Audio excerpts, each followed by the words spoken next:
Amigos, familia, hermanos, es un gusto para mí que nos encontremos nuevamente a través de este video. Hoy vamos a tratar un tema bien interesante y es aclarar un poco por qué parece o da la impresión en el Nuevo Testamento como si Jesús cambiara algunas leyes que Dios dictó en el Antiguo Testamento. Vamos a verlo. Cristiano Blog. Hay un texto que causa mucha impresión en el Antiguo Testamento y es el versículo que encontramos en Ezequiel 20:25. Nos dice, por eso yo también, hablando Dios, hablando el Señor, por eso yo también les di estatutos que no eran buenos y decretos por los cuales no podrían vivir. Pero para poder entenderlo un poco mejor, vamos a estudiar este tema precisamente hoy. Y quiero explicarles que Dios aprobó algunas leyes, algunos estatutos, algunas reglas en el Antiguo Testamento, precisamente por la dureza del corazón de las personas. Los hombres eran muy tercos, no querían obedecer a Dios, ellos realmente querían hacer las cosas a su manera y también no solamente a su manera, sino a la manera de las naciones que los rodeaban, es decir, de todos los pueblos paganos que rodeaban al pueblo de Israel, que era el pueblo de Dios. Entonces, Él dio ciertas leyes que aunque no fueran exactamente o necesariamente el plan inicial de Dios, Dios las permitió para que los hombres hicieran como ellos querían. Es decir, Dios prácticamente estaba cediendo, dándoles gusto a los hombres para que ellos probaran que lo que ellos querían no era lo mejor, sino que lo mejor era como Dios decía las cosas.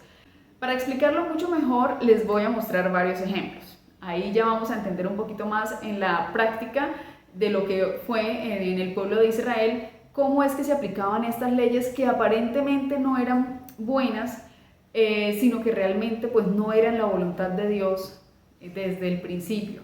Es decir, Dios las permite, pero eso no significa que necesariamente era lo que Dios quería. ¿Okay? Uno de los ejemplos muy contundentes que nos van a hacer entender esto es el tener reyes. La nación de Israel pidió tener rey, ¿sí? Pero entonces vamos a ver qué dice la Biblia respecto a esto. En Deuteronomio 17, del 14 al 20, dice lo siguiente. Vamos a enfocarnos sobre todo en el versículo 14. Dice, cuando hayas entrado en la tierra que Jehová tu Dios te da, y tomes posesión de ella y la habites, y digas, pondré un rey sobre mí como todas las naciones que están en mis alrededores.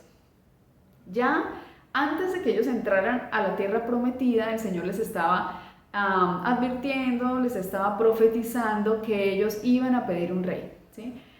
Realmente ellos querían hacer esto porque las demás naciones también lo hacían, pero la verdad es que ellos ya tenían un rey, y el rey del pueblo de Israel era Dios, era Jehová. Así que esta era una nación teísta, es decir, era gobernada y dirigida por Dios, pero ellos querían ser gobernados y dirigidos por un hombre, así como lo hacían todas las demás naciones. Y miren lo que ocurrió en 1 Samuel 8, del verso 4 al 5 y también el versículo 7. Entonces todos los ancianos de Israel se juntaron y vinieron a Ramá para ver a Samuel, y le dijeron, he aquí, tú has envejecido y tus hijos no andan en tus caminos. Por tanto, constitúyenos ahora un rey que nos juzgue como tienen todas las naciones. Y dijo Jehová a Samuel, oye la voz del pueblo en todo lo que te digan, porque no te han desechado a ti, sino a mí me han desechado para que no reines sobre ellos. Entonces aquí el Señor nos muestra claramente el cumplimiento de lo que Él ya había profetizado antes de que ocurriera. El Señor les dijo, ustedes van a pedir rey, y ya aquí se estaba cumpliendo. Ellos querían un hombre que los gobernara, que los dirigiera como tenían las otras naciones. Y el Señor, con dolor en su corazón, le dijo a Samuel, concédales lo que ellos están pidiendo, permítales que tengan un rey. Y continúa diciendo el versículo, ahora pues, oye su voz, mas protesta solemnemente contra ellos y muéstrales cómo les tratará el rey que reinará sobre ellos. Dios les advirtió cómo los iba a tratar ese rey, cómo ese rey los iba a someter a servidumbre, cómo los iba a hacer diezmar de sus campos, de todas sus cosechas, de sus animales, cómo los iba a oprimir, y a pesar de eso el pueblo decidió, estaba empeñado en tener un rey y Dios se los permitió. Entonces vamos a ver la respuesta del pueblo para que ustedes puedan comprender un poco más cuál era la dureza de este pueblo a pesar de que se les había advertido todo lo que iba a venir de ahí en adelante. En 1 Samuel 8:19, vamos a leerlo en la versión TLA, dice: y aunque Samuel les advirtió a los israelitas todo esto, ellos no hicieron caso, al contrario, le dijeron: eso no nos importa, queremos tener un rey. O sea, ya nada podía hacer el Señor para hacerlos desistir de su idea, así que pues el Señor les dijo: listo, van a tener un rey entonces.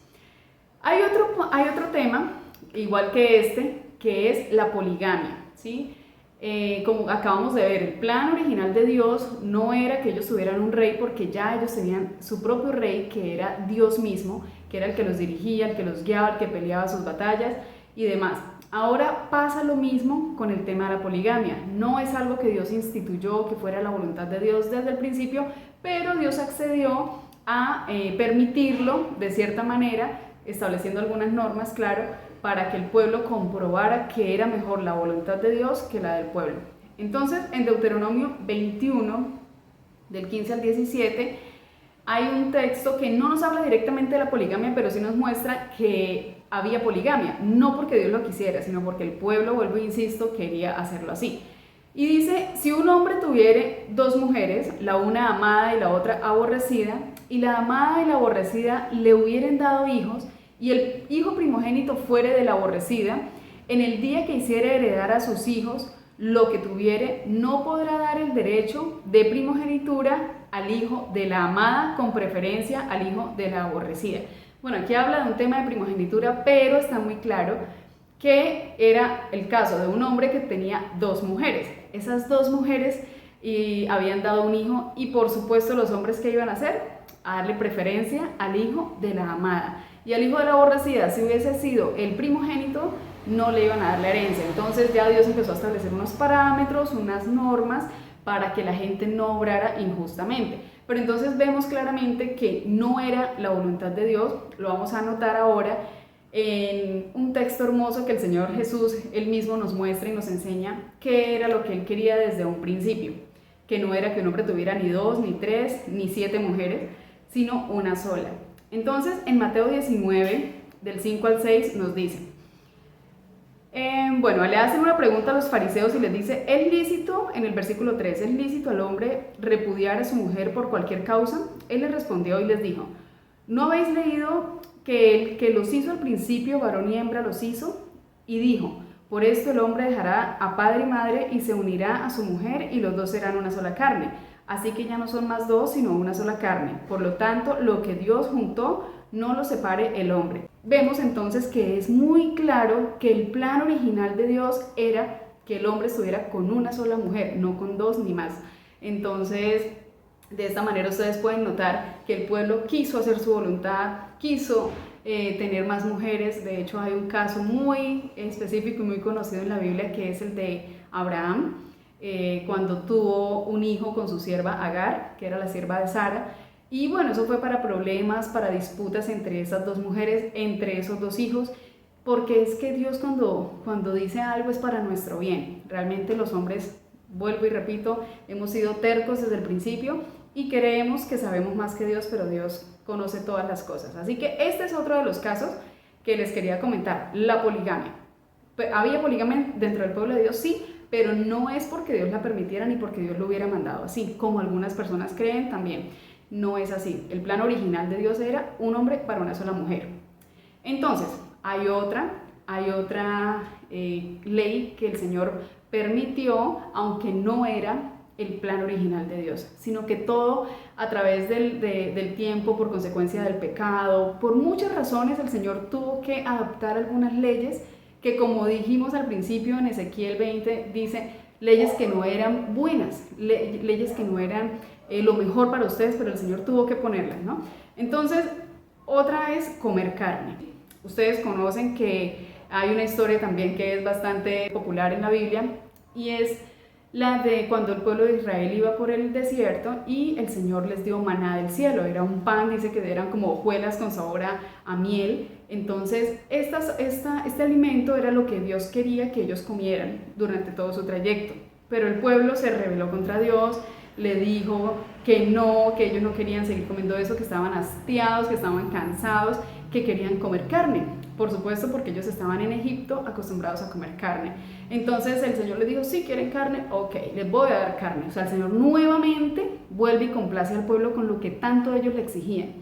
Por eso debemos tener muchísimo cuidado con lo que le pedimos a Dios, porque llega un momento en que estamos tan insistidos en lo que nosotros queremos, que va en contra de la voluntad de Dios, que el Señor nos dice, ok, les voy a dar lo que ustedes quieren para que comprueben que eso realmente no era lo mejor. Entonces el Señor les envía codornices, ellos comieron carne hasta que se hastiaron, literalmente se les salía de la nariz, era terrible, o sea, ya se atragantaban, como se dice, de comer carne, y muchos murieron, ¿sí? Eso trajo una pestilencia, trajo enfermedad, y murieron varios en el campamento, miles. Pero bueno, entonces ahí el Señor nos da una vez un principio muy claro. El Señor quería alimentarlos de cierta manera y el pueblo quería otro tipo de alimentación. Y el Señor accedió nuevamente, así como cuando le pidieron rey, ahí también Dios dijo, bueno, está bien, quieren, entonces tomen su carne, ¿no? Esto lo vemos también en Levítico 11. El Señor, en este capítulo, los invito a que lo lean, porque es bastante extenso, que es donde Dios da al pueblo la lista de animales que se pueden comer y animales que no se pueden comer, porque unos son limpios y los otros son inmundos, o sucios, o impuros. Entonces eso nos da a entender, primero que todo, que pues no todo lo que se mueve, no todos los animales son para comer. El Señor dio una lista muy clara de los animales que eran buenos para nosotros porque no tienen ciertas bacterias, ciertos virus que nos pueden afectar por su forma de alimentación, por la forma de alimentación de esos animales, y entonces nos dio una lista, que es simplemente los animales que sí pueden ser benéficos para nuestro cuerpo, pero realmente ese tampoco era el plan original de Dios. El plan original de Dios era que la humanidad no comiera carne. De hecho, es que en el principio no iba a haber muerte, porque antes del pecado pues no íbamos a matar a un animal para comérnoslo, o sea, no iba a haber nada que muriera, no había la muerte, no existía. Entonces, en el plan de Dios no estaba que comiéramos carne, que comiéramos animales. Eso lo vamos a ver a continuación en Génesis 1, versículo 29 al 30. Y dijo Dios, he aquí que os he dado toda planta que da semilla, que está sobre toda la tierra, y todo árbol en que hay fruto y que da semilla, os será para comer. Y a toda bestia de la tierra y a todas las aves de los cielos y a todo lo que se arrastra sobre la tierra en que hay vida, toda planta verde les será para comer, y así fue. Notamos claramente que el plan de Dios desde un inicio era que tanto los hombres como los animales terrestres y las aves y demás comieran solamente vegetales, plantas que daban semilla, frutas, verduras, y ese era el plan de Dios, y aún sigue siendo el plan de Dios. Obviamente nosotros debemos volver a ese plan original porque es lo mejor, una dieta sin carne. Entonces volvemos a ver el mismo principio. Dios lo permitió comer carne, porque a causa del pecado, les voy a explicar, a causa del pecado tuvo que ofrecerse el sacrificio. Ese sacrificio, cuando se celebraba la Pascua, ese sacrificio se debía comer. Entonces ahí de hecho pues hubo necesidad de comerse ese animal. Pero ya se acabaron los sacrificios de animales, entonces ya no es necesario comer carne, ¿bien? Entonces era como una ley provisional. Hay otra ley que se estableció también en la Biblia y era el de prestar con interés, ¿sí? Prestar con interés, la idea era que se podía, claro, o sea, se podía prestar, pero con una tasa de interés muy mínima, ¿sí? Pero por supuesto la gente siempre tiende a irse a la usura, y eso era lo que hacía también el pueblo de Israel. Entonces en Levítico 25:37 dice, no le darás tu dinero a usura ni tus bienes a ganancia. Entonces ahí el Señor quería que no se pasara de un límite que ya fuera de usura, ¿no? Obviamente que es un porcentaje de interés más alto de lo que está legalmente estipulado, ¿no?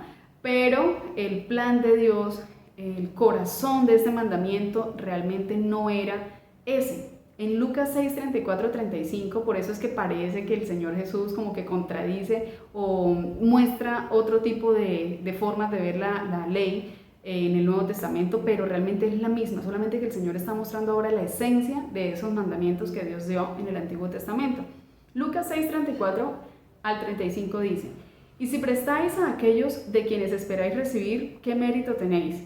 Porque también los pecadores prestan a los pecadores para recibir otro tanto. Amad pues a vuestros enemigos y haced bien.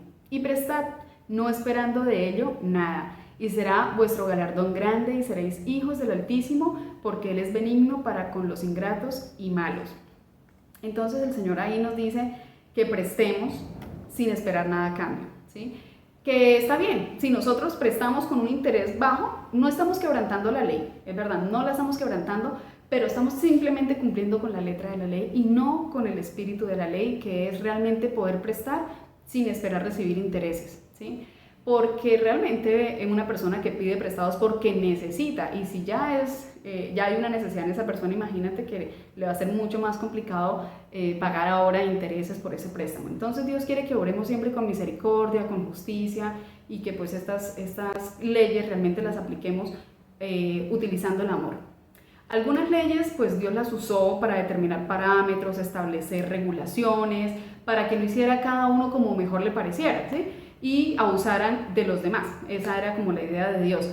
La idea es que estas leyes era para que la gente obrara justamente hasta donde la ley se lo permitía, ¿no? Porque esos eran los parámetros que Dios estaba estableciendo. Pero hay otras leyes que también ya entramos un poco más a fondo, y es la venganza, ¿sí? Es decir, en el Antiguo Testamento había la posibilidad de vengarse, o sea, estaba permitida la venganza. ¿Por qué? Porque el hombre se quería vengar, no era lo que Dios quería. Entonces les voy a mostrar los versículos para que me entiendan un poco mejor. En Éxodo 21, del 23 al 25 dice: mas si hubiere muerte, entonces pagará vida por vida, ojo por ojo, diente por diente, mano por mano, pie por pie, quemadura por quemadura, herida por herida, golpe por golpe. Aquí esto parece como contradictorio con lo que el Señor Jesús dijo en el Nuevo Testamento, que ahora lo vamos a ver, pero en realidad el Señor aquí lo que está diciendo es: miren, ustedes cuando alguien les hace algo, ustedes siempre van a querer hacerle más de lo que la persona les hizo, o sea, vengarse de una manera exagerada. Entonces, no, vamos a poner aquí unas regulaciones. Mi intención es que ojalá ustedes perdonen, que pasen la ofensa, que pasen ese agravio que se les hizo. Pero si ustedes no quieren, porque como siempre les he comentado, la dureza del corazón del hombre ha sido así, y no ha querido obrar con justicia, ni con misericordia, ni con amor, entonces el Señor le dijo: bueno, saben, si ustedes se quieren vengar, ok, les voy a permitir que se venguen, pero les voy a poner unos límites. Si a ustedes les sacaron un ojo, lo máximo que ustedes tienen derecho a reclamar es un ojo. Si ustedes le sacaron un diente, lo máximo que ustedes pueden pedirle o quitarle a la otra persona es un diente. No más. O sea, la persona muchas veces no, tuvo una pelea y le sacó un ojo, y ya la otra persona quería irse a matar a la otra, al agresor, ¿no? Entonces quitarle la vida por un ojo que le sacó. Entonces el Señor le dice: no, no es así. Ustedes deben reclamar el daño que les hicieron, ¿sí? Lo que les quitaron. Golpe por golpe, herida por herida, quemadura por quemadura, etc. Entonces, bueno, aquí estaba pues ese principio. Lo vemos en Números 35, 12, donde precisamente cuando ocurrían este tipo de situaciones, o cuando había muerte, que alguien por accidente o incluso a propósito intencionalmente le quitó la vida a alguien, debían acudir a unas ciudades de refugio, ¿sí? Mientras que se examinaba el caso por los jueces y se determinaba si la persona tenía culpabilidad. ¿Por qué debían ir a una ciudad de refugio? Porque claro, el agredido o la familia de la persona que murió ya quería irse en contra de a matarlo, porque pudo haber sido un accidente, pudo haber sido sin culpa, y los otros querían ya vengarse de una manera brutal y exagerada. Entonces en Números 35:12 dice: y os serán aquellas ciudades para refugiarse del vengador, y no morirá el homicida hasta que entre en juicio delante de la congregación. Entonces primero se debía estudiar el caso y dar un veredicto si era culpable o no. Ya si fuera culpable, lo sacaban de la ciudad, y las personas que estaban siendo agredidas podían, digamos, vengarse de cierta manera, pero con los parámetros que Dios les había establecido, con esas regulaciones. Vemos nuevamente que este no era el plan de Dios desde el inicio, esta no era la voluntad del Señor, porque miren lo que dice Levítico 19:18 en el Antiguo Testamento. Dice: no te vengarás ni guardarás rencor a los hijos de tu pueblo, sino amarás a tu prójimo como a ti mismo, yo Jehová. O sea, es decir, yo lo firmo, yo lo estoy decretando, no se venguen porque yo soy el que debo dar la retribución.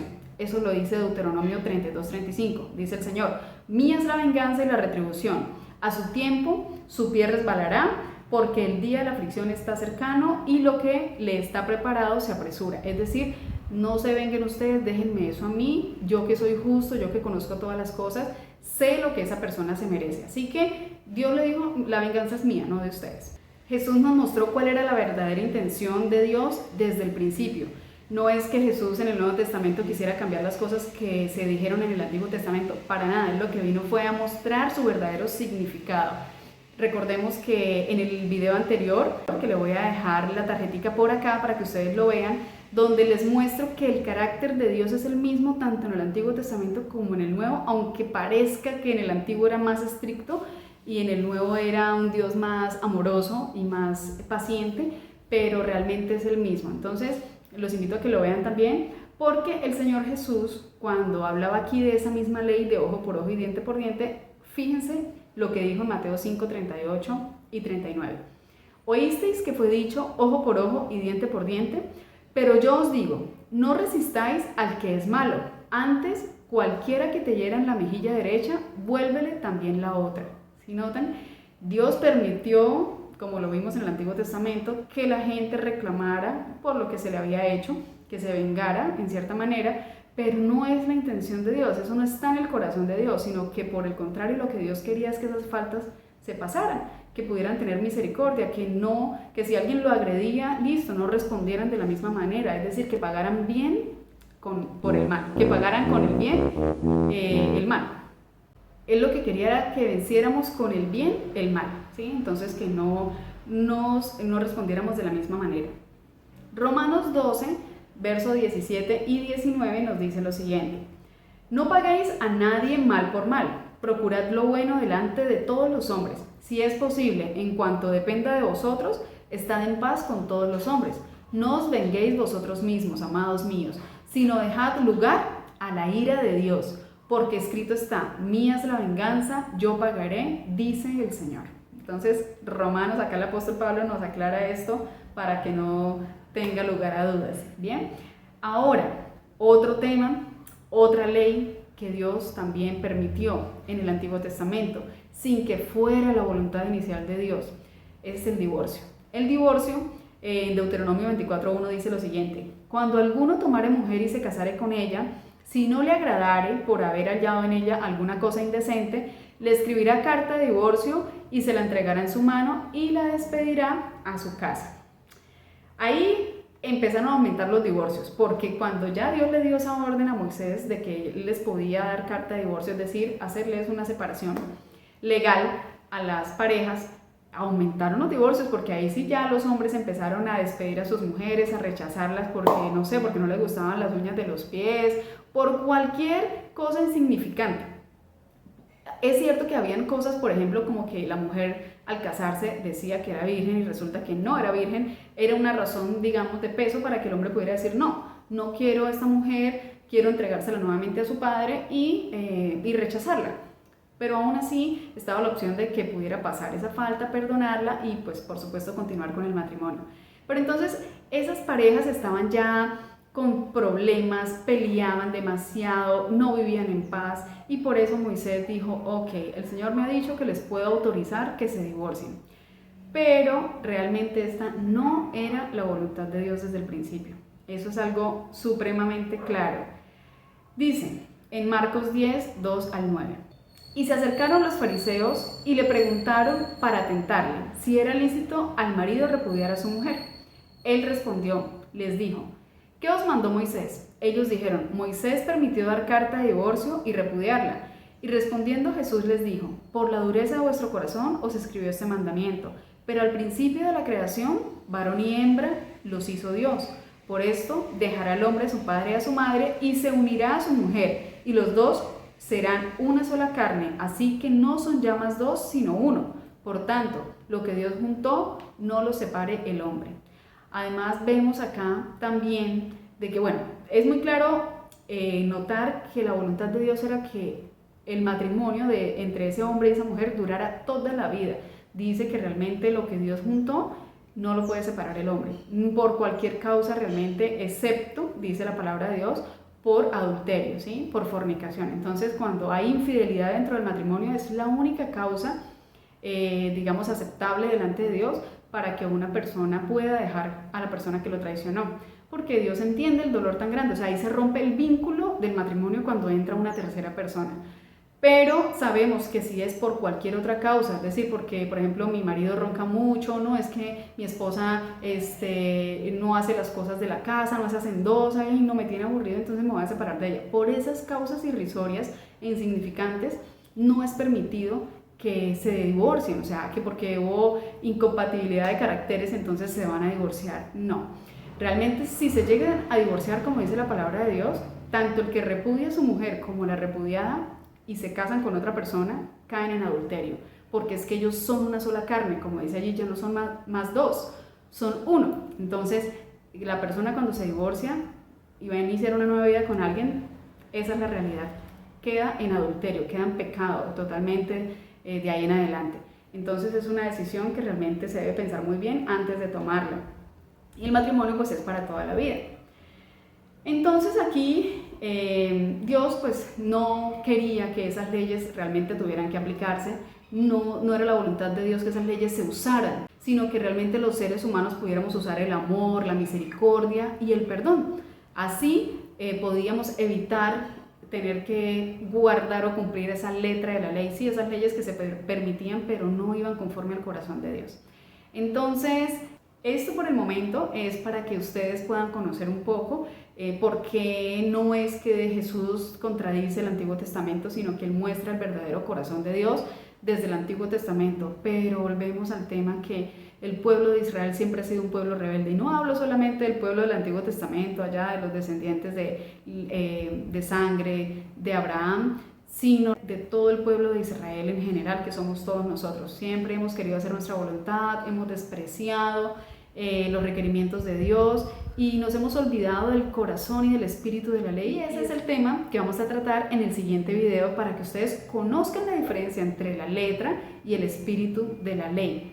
Y veamos que realmente nosotros muchas veces cumplimos solamente con la letra y nos olvidamos de cumplir verdaderamente la ley. De esta manera vamos a entender si verdaderamente estamos agradando a Dios y cumpliendo sus mandamientos o no. Entonces espero que este video haya sido de gran bendición para ustedes.